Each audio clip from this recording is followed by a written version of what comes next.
Have you ever witnessed a tube expander actually expand a tube? No? Today is the day.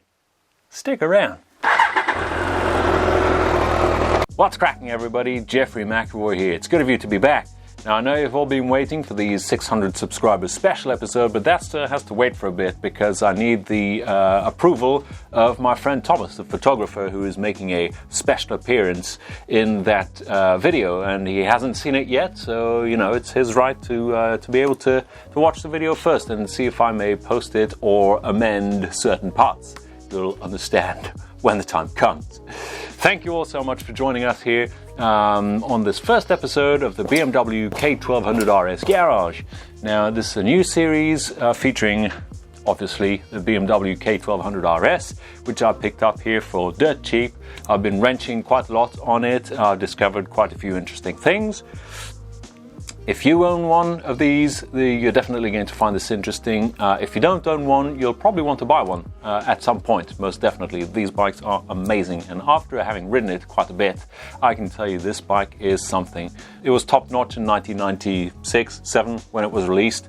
By now it has been superseded by other interesting things. But yeah, I like it. Anyway, I was out and about on our maiden voyage, pretty much, and I ran out of petrol. Now, how could that happen? You know, this thing has a petrol gauge on it and even a little telltale light which lights up in your face when it's more than time to stop for petrol. Now, what happened is that the needle stopped moving pretty much halfway along the middle of the gauge. Now, you know, I just kept riding on, obviously, because I trusted this BMW, which appeared to be lying to me. And so it was a pain in the ass. I had to push the bike for a kilometer or so, and I saw loads of motorcycles pass me by, you know, just give me the usual high wave, but none of them stopped, except for an elderly gentleman in his car who happened to be going on his way home. And bailed me out with a can of petrol. How kind of him. Bless his heart. Kind sir, if you're watching, thanks again. Because the other bikers just didn't even stop, man. What the hell is that all about? Anyway, it's a pain in the ass. I need to sort that out real quick. So let that be the introductory video of, you know, BMW K1200RS Garage. Let's jump right in. First of all, I need to take off this whole fairing. I've done that half a dozen times already, so it'll be a matter of minutes. And there's the sender, which is right here on the tank. This whole thing is plastic, by the way, so it's pretty much a plastic motorbike. Enough said. Let's jump right in.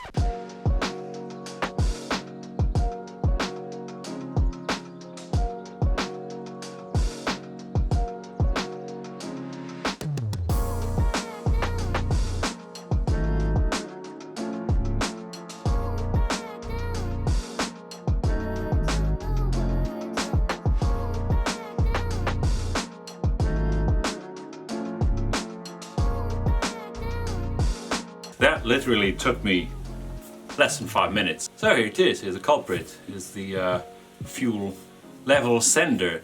Now, I know why it's faulty. It's because there's a dent along here.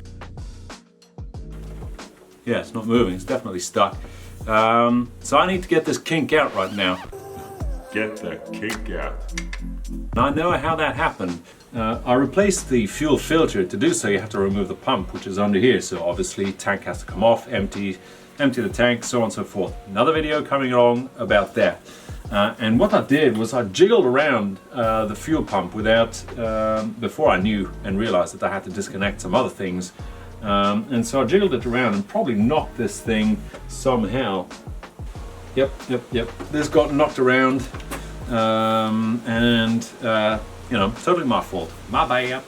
So there's a little tiny little nut in the end here which needs to come off, and I'll slide the assembly off the tube. Well, in theory, that's what's going to happen. Well, I guess I'll figure it out. Let's dive in, shall we? Okay, so I need to bend the little brass device thing here. I'd like to take this thing off, in fact. That would be nice.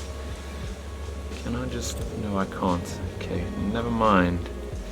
Never mind. The thing is, you have to put this back together again. See what I'm saying? Okay, so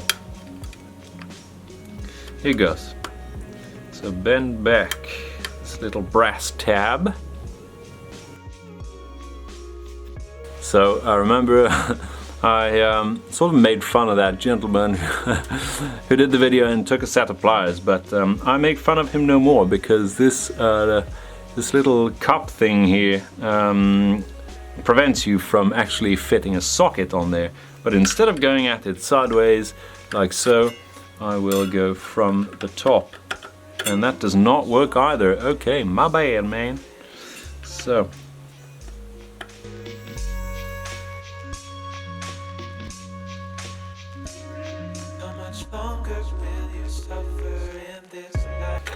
yay. Okay, don't know if you can see them so far, but there are two very, very thin stainless steel wires right there. There it is. See that? That is blocking the floater. I need to find a way to straighten this out. How does one... Oh, nice. I can just pull the tube up and away. Can I do that? Whoa, okay. There we go. Whoa. Okay, done it. Yay! So here it is. See the floater right there? Low. So zero fuel, mega fuel. Get it? And so it's stuck midway. Damn it. My fault. F***ing idiot. Okay, so I'll just lay this down here very carefully. It looks expensive. Okay, so how am I going to pull that dent out? Damn it. Because obviously you need to keep this thing round as you can, and it stops the fuel from sloshing around, so it's absolutely indispensable. Let me see. Okay, I'll see what I can find. What you're about to witness is, for the first time in the history of mechanics, that a tube expander is actually going to expand a tube. Now, everybody who has these knows that they have never expanded tubes of any sort. And in fact, to prove to you, I've had this thing for several years. They're still under wraps, never used it. Well, there we go. See the kink in there? I'll just expand this thing as far as it will go, more or less within the range of this thing, and I'll just push it through. You know, that's what I'm going to do. Got me trusty WD-40 up. Give this a squirt. WD-40. Just drop it down here. There we go. Oh look, it's working.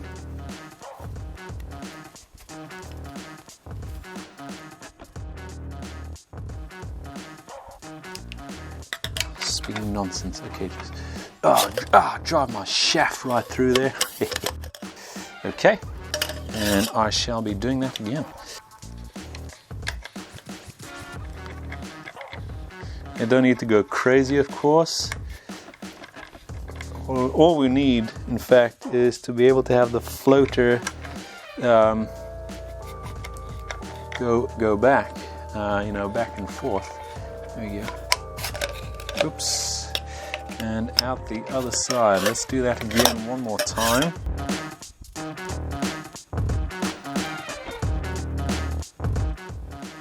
So it's looking good.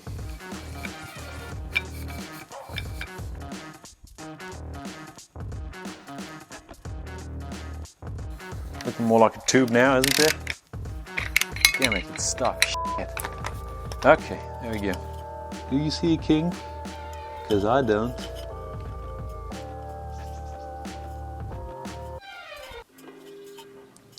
Carefully insert.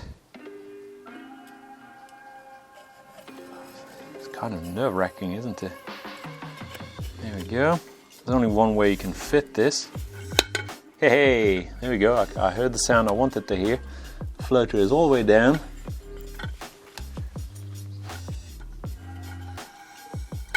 And away it goes.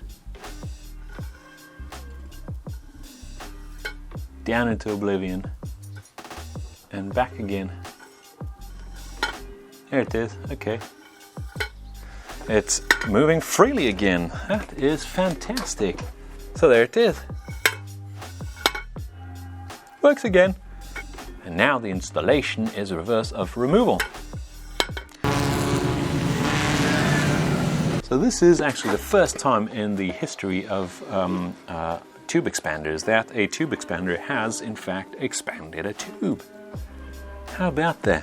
Untighten it and fit it back in its box until sometime in the next decade. Now I have to fit this thing back.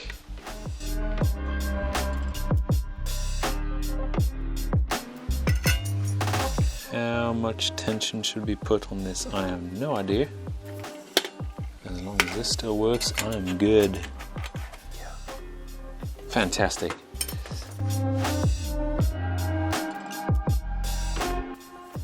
There we go. Voila, as it were. There we go. It's telling me that I need some petrol. Very good. When this turns on, actually, it means that there's 4 liters left in the tank, so it means find some petrol rather quick. Now, these two f***ers are supposed to go out within a few meters of riding, sorry, and that is what they do. So, with this, job done. There we go. And that's all there is to it. I need to slap the fairing back on, fill it up with petrol again, and I'll be on my way. Catch you all in the next video, people. Thank you so much for watching.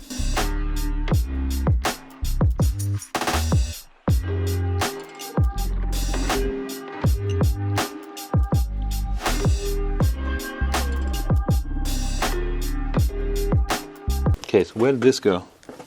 This is new. I've never seen this before.